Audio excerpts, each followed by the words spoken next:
Hi, my name is Stacy Brown, and today we're going to talk about leading non-exempt employees. We'll discuss the best practices for scheduling employee time, which is work-life balance, how you maintain clear communications, how you recognize and reward non-exempt employees, and how do you support their development and career goals. So, what are some best practices for scheduling employee time? Some of the things that I've found is that you have to create schedules that respect a work life balance. We hear about work life balance a lot in regards to job satisfaction.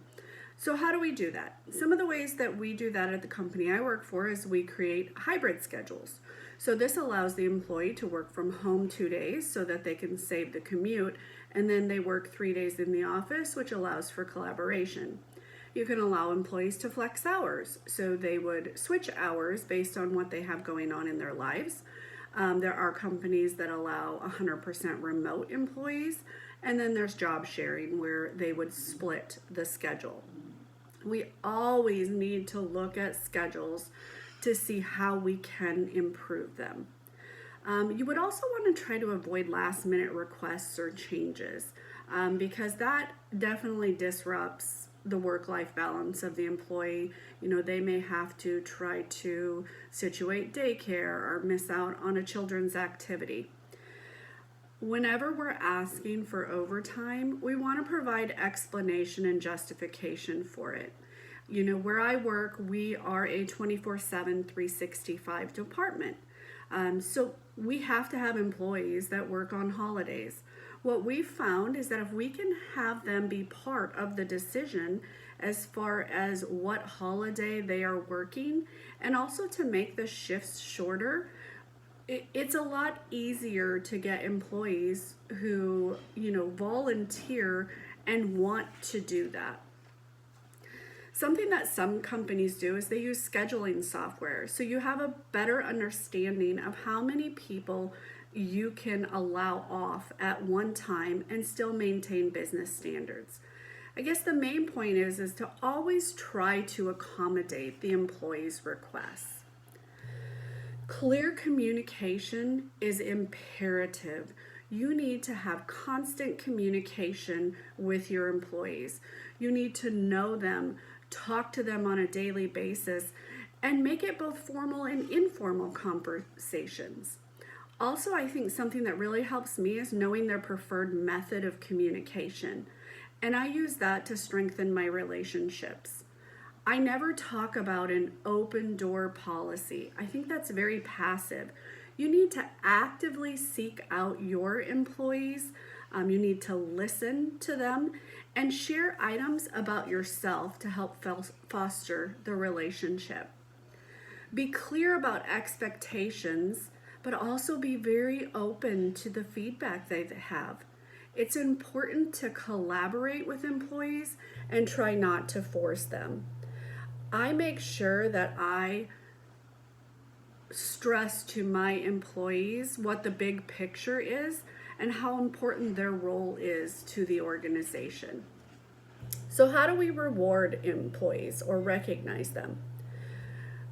Not one size fits all for employees. So, you need to understand their motivation and tailor your approach to that.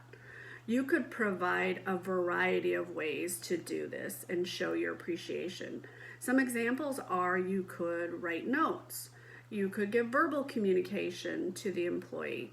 You could send out an email communication to the department. The possibilities are endless in the ways that we can show our employees appreciation. The other thing that I think is really important is allowing them to have easy access to do peer recognition. I think it is very impactful to an employee that another employee talks about what a good job they did. Incentives, if you're giving them, need to be based on performance and service standards and not tenure. So your employees want to grow. How are you going to help them in skill development and career growth? You definitely want to talk about career goals and not make assumptions on what they want to do. I think job shadowing is a very powerful tool that is not used enough. It allows them to see what other positions entail before making decisions to move to that. You should always clearly communicate a pathway for advancement, and that needs to be an ongoing conversation. I intentionally schedule time for my staff for development activities, and I think it's really important that they understand what resources are offered by the company, such as tuition reimbursement or online courses. We all know that job satisfaction for non-exempt employees has been decreasing in the past couple years, but I believe with a focus on work-life balance, clear communication, recognition and reward, and career goal growth, organizations should be able to provide a culture that non-exempt employees can thrive in. Normally this is a discussion, so please provide any ideas or examples that have worked for you or not worked for you. I also will provide a Word document that demonstrates, the key points that I have brought up today, and that will be available for peer review. Thank you for your time. Bye-bye.